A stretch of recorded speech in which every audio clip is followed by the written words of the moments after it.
ஷே பிரம்மா கணக்கு வருஷத்தில் 2 போக விளைஞ்சி விற்பனைக்கு பூமியை வச்சு வித்துட்டு தான் மற்ற கண்டார ஒளிமேன உன் உயிர் வாழ்றதுக்கு உன் குடும்பத்தில் எத்தனை பேராக இருக்க உழைச்சி அந்த மூடையை வச்சு பொறிச்சு நல்லா நக்கிட்டு போன்னு தான் கொடுத்துருக்காரு விற்பனைக்கு பிதிக்கு எடுக்கான் பூமியை பாழாக்குதான் விவசாயத்தில் செக் பண்ணல உட்காந்து குண்டியில் பழுக்க வச்சு ஏற்றுவான் இராணுவ வானரப்படை வரும் வராதில்ல கணக்கு வரும் கணக்கு போட்டாச்சு ஆட்டா முடிக்க விவசாயத்துக்குள்ளே என்னென்ன சேட்டை பண்ணுதானோ என்னென்ன கண்டார ஒளிமை என்னென்ன அடி ஓட விட்டு அடிப்பா ஓடுவான் அந்த மாதிரி வரும் கைலாசத்தில் வரண்டா இராணுவ வானரப்படை வந்தோடனே கைலாசத்தில் தூங்க மாட்டான் ஈஸ்வர மகன் சேட்டை பண்ணவன அப்படியே எப்படி ஒரு யானைக்கு சிரட்டையில்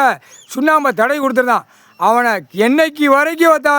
என்னைக்கு கடைசியில் சிக்குதான் அவனை கொன்னே விடும் யானை அவன் கடைசி நேரத்தில் ஒரு 15 வருஷம் கழித்து சிக்கினான் அந்த இவனை கொன்னுட்டு அந்த சிரட்டையை கீழே போட்டுச்சா எனக்கு சுண்ணாம்பு கொடுத்தான் நான் கொன்னேன்டா அப்படின்னு அந்த வாயில்லாத ஜீவன் கொன்னுச்சா அந்த மாதிரி ஈஸ்வரன் ஒதுக்கிட்டே இருப்பான் இராணுவ வானரப்படை வந்தவொடனே அந்த டைமில் என்ன செய்யணுமோ அந்த மாதிரி கணக்கு எடுப்பான்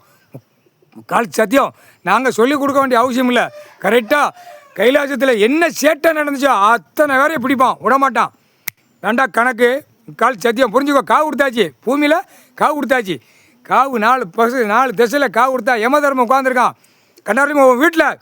சுடுகாட்டு எரிப்பு மற்ற ஆசை என்னடா ஆசை உங்களுக்கு கண்டாரவழி மேலே ஆசை பணம் ஆசை பேய் மாதிரி அலைதான் மற்ற கண்டார வலிமை பேய் மாதிரி அலைஞ்சி 500 ஏக்கர் வாங்கவா 1000 ஏக்கர் வாங்கவா 100 ஏக்கர் வாங்கவா கண்டார வலிமை என்னடா இவ்வளோ ஆசையாடா உன் பிடி எங்கே இருக்குது பத்திரப்பதியில் இருக்குது கொண்ட விளக்கமாரி செருப்பை கொண்டு அடிப்பான் இராணுவ வானரப்படை எதுக்கடா இவ்வளோ இடம் உனக்கு உன் உயிர் வாழ உன் குடும்பத்தை எத்தனை பேர் இருக்காடா எத்துவான் வெதரில் எத்துவான் வெதரில் எத்தனை கண்ட 2 தெரிக்கும் முக்கால் சத்தியம்